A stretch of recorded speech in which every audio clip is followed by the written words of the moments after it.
All right, thank you for staying with us. Insecurity has continued to linger for many years in Nigeria, with lives lost, persons displaced rather, and some fleeing to other countries.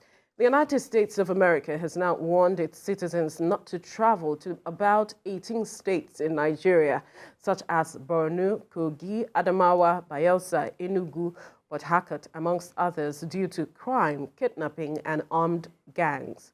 This is coming 2 days after the United States Deputy Treasury Secretary Wally Adeyemo visited Nigeria as part of U.S. efforts to strengthen economic ties between both countries. While placing these states on level 4, the highest risk category, the U.S. warned that the security situation in the states was fluid and unpredictable and may occur without warning. Joining us in the studio is a security expert, Richard Amoa, to talk to us more on this issue. Richard, good morning. It's good to have you join us. Thanks for having me. Good morning. Right. Let's get to your reaction, because there's been divergent reaction to this travel advisory by the U.S. to its citizens, talking about 18 states out of 36 and the Federal Capital Territory. That's a lot.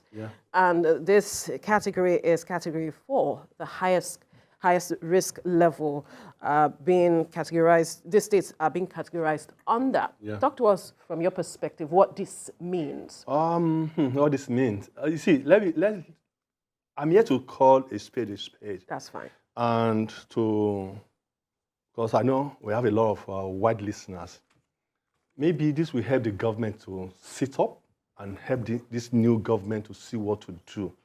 I think the Americans are right. For me, for those who follow me, they know I talk security and I give advice. And every Monday through Friday, I'm on radio to talk security. So I've been advising people too on these issues, especially some key states like Kogi, Ore, what's it called? Even the River State you mentioned, not the entire. You see, the truth of the matter is that you don't blame the Americans. You're not going to blame them. Because when they say, for example, when you travel to Nigeria right now, people assume that the entire Nigeria is in comatose.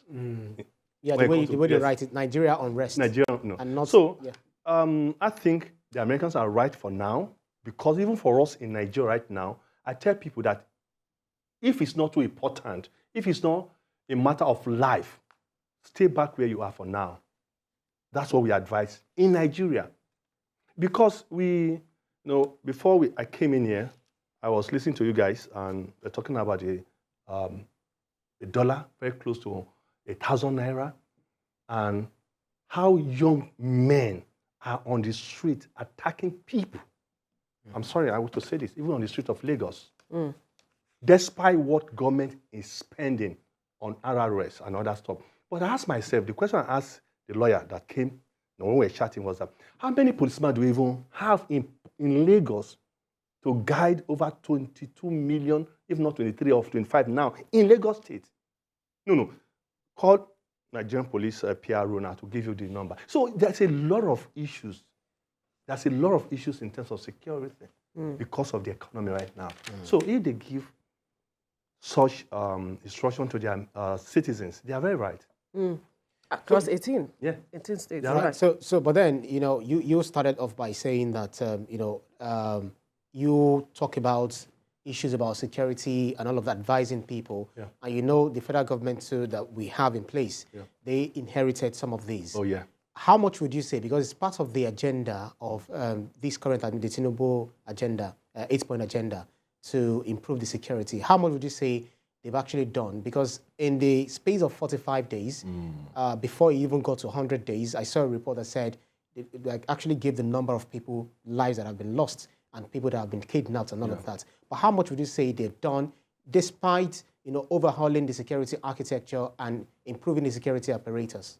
I can't give you a percentage to it. Like you said, they are new, but unfortunately, Mr. President is actually concentrating more on economy. That's why I see him traveling up and down. But sometimes I ask myself, Mr. President don't need to be in Lagos or in Nigeria to solve the issue. He has the ministers, he has the assistants, the militaries are there. The first thing he did was to get the new service chiefs and make sure that the qualified guys are there. But because, like you said, what they inherited from the last administration, even though they are the same. No, the previous, even before the last Even administration, before, it's been, you know, you see, Nigeria's situation has been, this government made this, another person, another government inherited another one. You see, the truth here is that Mr. Buhari spent so much money when, you know, in terms of security. It was obvious, the equipment they bought. But each time we look back, we look at those who are executing this equipment. Are they one of the problems? You look at that question, because if government keeps spending money on security and the people, for example, let me give you an example of what happened in Imo State. They say it was an ambush. When you have a volatile state like Imo and Olu, for example, the kind of people that are supposed to work there as security people are people who are trained on issue of terrorism. Because those guys, you could see the way they are killing people, not just ordinary policemen, not just civil defense.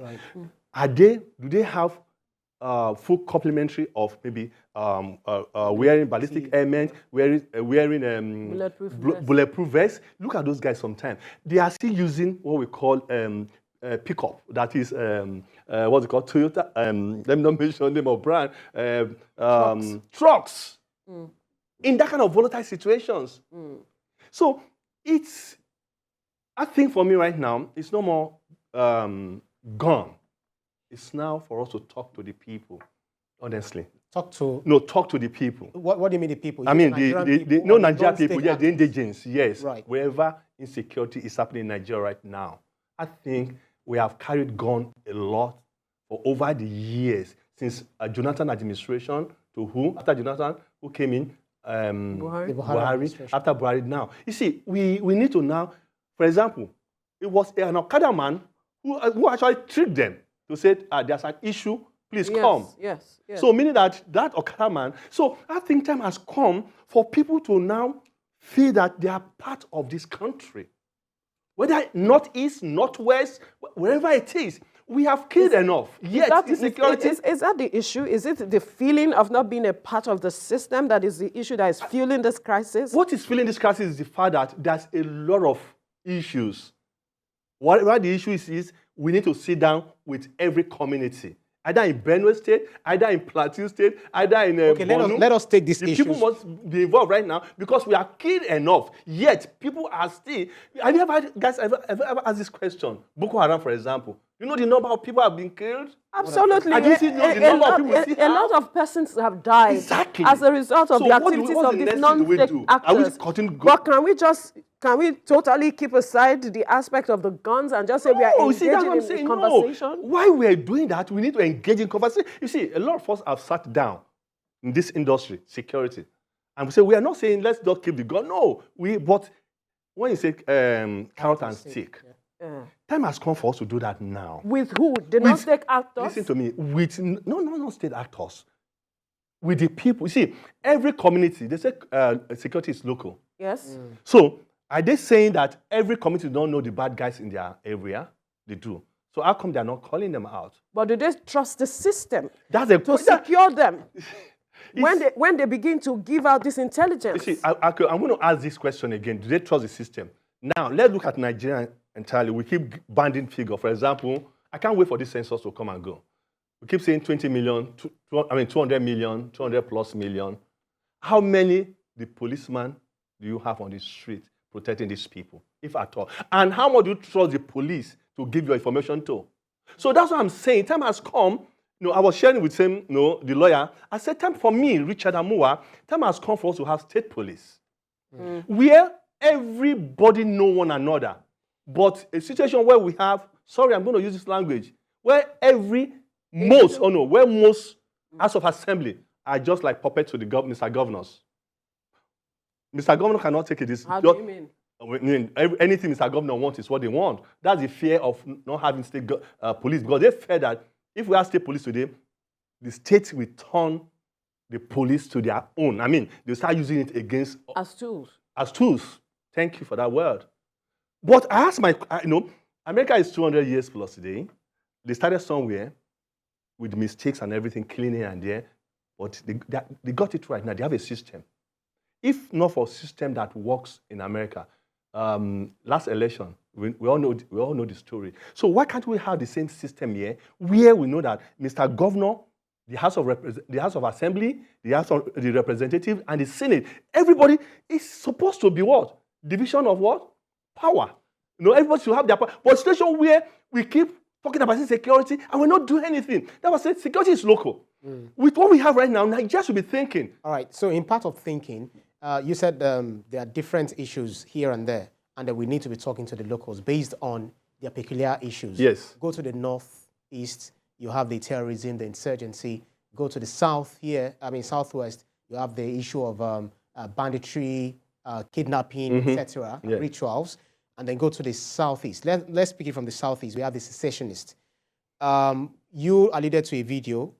I saw a video of a man, an FRC official, who was, maybe FRC, but federal government worker, who was nabbed by some of these non-state actors. They said he spared his life and they would have killed him. And they also threatened the Nigerian soldiers and the Nigerian government that they cannot, let me use their word by not giving them popularity.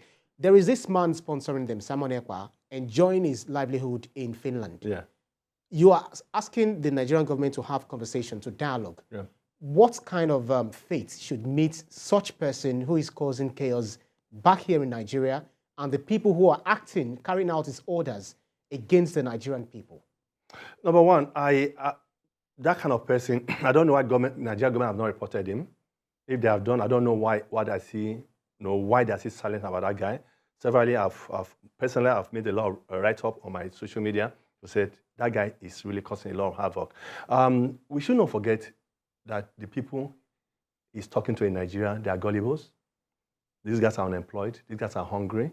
These guys feel that they are marginalized and all that stuff. You guys, I'm from South and Southeast because my mom is from Southeast and my dad is from South. So I travel and I hear what people say. Seriously, you and I could be in the studio here talking, speaking of the grammars, but what is out there is massive. Is it peculiar to that region? Is it not across Nigeria? That's why I said security is local. I keep using this word. Time has come for us as people, as Nigeria. What are we? You see, I said it here on TVC years back. I done with Vero and Mike. That, see, it's not about Mr. Buhari. Jonathan then. It's not about Mr. Jonathan. That it's not going to be about who is going to come next. And when Buhari was in power, it's not going to be. You see, it's about Nigeria. It's about the system these people are meeting. So right now, it's not about Tinubu. Because Tinubu is going to be here another 4 years. But what's he going to do? Why is he more of the economy? Because the economy is actually, we're almost growing our need right now. And the security is very important. You see, time has come for every state. You see, I'm sorry. It is in Nigeria that we point out to the federal. What are the governors doing? Local governments. That are closer to people. I run an NGO for children on security. I wanted to go to a local government to sensitize people on issue of security. Bro, if I tell you what we go through, you can't believe me. I'm on national television saying it. You can't believe it. We say, let's go to local government to sensitize people on issue of security. But you still find it difficult to get local government to give you an approval or to get the place ready for you. That's what I'm talking about here. Security is local. Guys, count how many times I've used this word. The only time we're going to get this right in Nigeria is for every local government to go back to their people. Let's speak the truth ourselves. How can it do that? Because they are not autonomous. Hey, they don't have... That's the problem. They should be autonomous. Local government should be autonomous. State government. That's the problem we're having. Do they need autonomy to educate themselves? Exactly. Do we need autonomy? To know that everyone has a role to play. That's the truth of the matter. Do they need it? This morning, no, they don't. I don't think they don't need it. No, I'm talking to... If you think they don't need it, they will have, whatever they do, they will have to seek permission from the state government. That's the question. And if they have a lot of things to seek permission from, and that would... if they have their budget, if they really have their budget, they have their money intact and in place, you don't need to seek permission from government. That's why we are talking about being autonomous. That's exactly what we all say the same thing in different ways. Right. That's why we are having issues in this country called Nigeria. There are so many bureaucracy here and there. Go to No, I wrote a letter to the civic engagement in Lagos State that we need to sensitize people on so many things. You see, guys, Lee, I'm saying this as my own opinion on TVC this morning, that for us to get security right is the fact that as much as we're carrying the arm, the carrot must be there in the other hand. We need to be, we know, every local government knows. Okay, for example, let me go back to Rivers State. The guy that killed the DPO, was he not known? Had they not gone to the forest?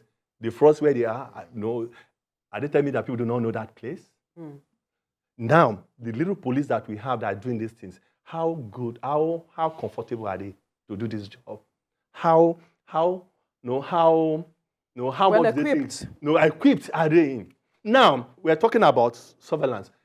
In this 21st century, this 2023, what stops us from having drone from here flying around from, for example, all those our express roads to know if people are camping anywhere? And with that drone, you know, either the police or the military. Now, in Nigeria, it is only in Nigeria you see the military doing the job of the police. I sympathize with them. There's no state in Nigeria where you don't see the military. Right. Then the citizens they are protecting, do they even love them? That's another question. Do they trust them? Because it's a man that you trust that you give your information to. So there's a lot. That's a lot. Hey, Mr. IG is a new guy. He's doing a whole lot of things. He's trying to do his own thing. But the truth of the matter is that the trust between the citizens. How can that be built? How can that be restored?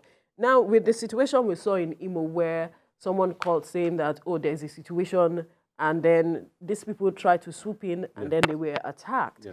That's a scenario that some persons are saying will also cause a breach of trust between the security personnel and the people. So it's both ways now. Yeah, that's right. Reposing, trusting the people, and the people trusting them. Yeah. How do we build it? I don't know. I don't know how we're going to build it because it's over the years. I mean, I'm getting close to my sister right now, and I've been. No, I think you should know because you should know as a security expert, and the fact that we have a national orientation agency, don't we? You see, when I say, you see, there are some things I asked not to be invited to come and speak on TV when it comes to security, and Mr. Atiba knows about it because we have spoken so much. She's one of our. We can't get tired of. We can't. But when we have the system that is not taking what we're saying, you see, if I'm in America or I'm in Europe, I'm a hot cake because of the kind of thing we chunk out. Come on, okay, they'll call us.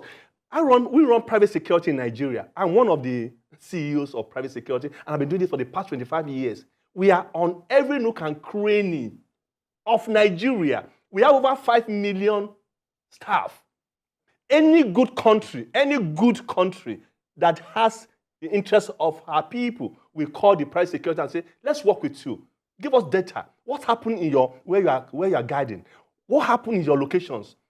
Do you have a database in this country where we submit this? The government is not calling you guys. So what are you going to do? Are you engaging government to say, we can, help you out? Oh, yes. We can,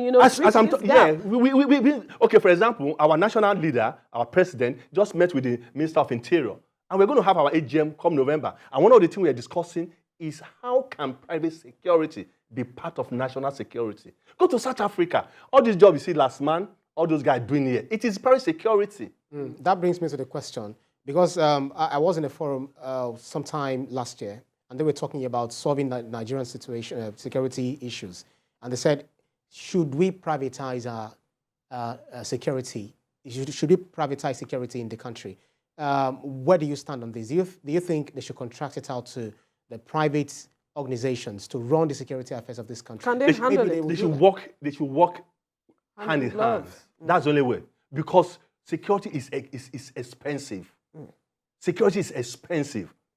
What we're saying here that let the private, who are on every nook and cranny, work with the police, work with the army, work with the navy, work with the air force, just like what Tampolo is doing with our pipelines. The same thing we can do together. It's data. When you get the data and you can analyze it, and we have a control, we have a base for all these things, we are going to move forward. But a situation where a man, for example, a policeman thinks he knows it all, when you say, okay, sir, this is what's happening there, you say, you want to teach me my job? Even when you are trying to say, sir, listen, I'm a security consultant. This is what I see. Let's sit down and talk. No. Again, we need to be humble. It's not who catches the thieves that is the champion. No, it is how it's resolved. So today in Nigeria, the civil defense, the police, the army, we're still preaching of interrelationship. Let's have an issue with that. The DSS, all of them. Because once we can come together in all this, our security will be improved. I'm not saying, no, it's going to become 0%, but it's going to be improved. So all hands must be on deck. The private security, the public security, and the citizens. All of us here. 767 and 112 is what Lagos is using. And why Lagos is using it, meaning LRS is positioned in different local government, different places. So what you do, for example, something is happening in, what's this area called now? Ikosi. What I need to do, this is where I stay, this is my street, something is happening. What the control room will do, quickly call the RRS close to that area. So meaning that within 3-4 minutes, they are there. That is what Nigeria should be thinking of. Lagos is leading when it comes to infrastructure for security, even though we're still having issues there and there. But you can see it's minimal. You can see armored APC, armored carriers, position in some strategic places. What that tells you that in case there's anything, the armored carrier will be there, life and direct, like what happened in Imo. If armored carrier was the one who they used, nothing would have happened. But you can't be in a volatile state and you are still doing protecting your people like it is just a farmland response. No, you don't do that. Please, Nigerians can do better. So going back to the issue of dialogue that you mentioned, there was a time that we several times we've had mop-up of arms, Weapons, by ammunition, by the Nigerian security agencies, the police, etc. And we've also had amnesty, given to some of these people. But at a point in time, is in Zamfara State where they had a conversation with the gang leader, and they said, okay, we are okay with you, we are fine. And later on, they reneged on their own promise, on their own agreement. In this situation, would you say dialogue has failed? Yes, it has failed. What did you read? So if you're still calling for dialogue, and we have evidences of it failing, it should be continuous. It should be continuous. It should be continuous. You see, like I said, there are some things I'm not going to say, but I'm going to say the one that I know. If they call me later, I already spoken. I went on X, that's former Twitter, to talk to Minister of Interior. That's you're going to work with a lot of people for free of charge.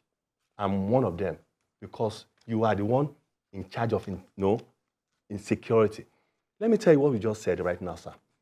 There's no way you could have a dialogue with people and what you guys discuss, you're not putting on the table. Right now, if we are going to dialogue with bandits, dialogue with kidnappers, let's provide the jobs. Let's provide the amenities. I know some states that all they are building is flyover, building roads here and there, and there's no factory, there's no job creation. What would you expect? I'm not saying infrastructure should not come. At the heart of this, what you're saying is poverty. Poverty. I'm telling you the truth, guys. Issues of poverty. If there is food today in Nigeria, you can find out that insecurity will drastically reduce. If people can access mortgage bank today and say, please, I want to buy a house for the next 10, 20 years, it's going to help people. Credit. Credit. It's going to help people. Let's begin to do these things. Every department, let's put it in place and see if it's going to reduce. It's not about the guns alone. I told people, let's go and bring all the ammunition from Israel, from Russia, and bring it to Nigeria. As long as our economy is in comatose like this, we're going to be having the issues. Because a lot of graduates are on the street. A lot of school staff are on the street. A lot of people who are not even... So we need help. And the help is going to come from everybody, every department, every organization to reduce insecurity. People are hungry. That's the issue of interagency collaboration, because we have those who, drug abuse, who take drug addicts who take drugs. That's the work of the NAFDAC. And we also have some other people, internet fraudster and all of this. How much do you see? Are you trying to do something? Yes, I just need you to wrap up your thoughts. Okay. Because so how much of interagency collaboration would you say that this is needed? Is needed? No, 100% interagency relationship. Collaboration is needed. Absolutely. That's a fine place to leave this conversation. Thank you, security expert Richard Adamawa, for your time on the program. Thanks so much. Thank you very much. Thank you.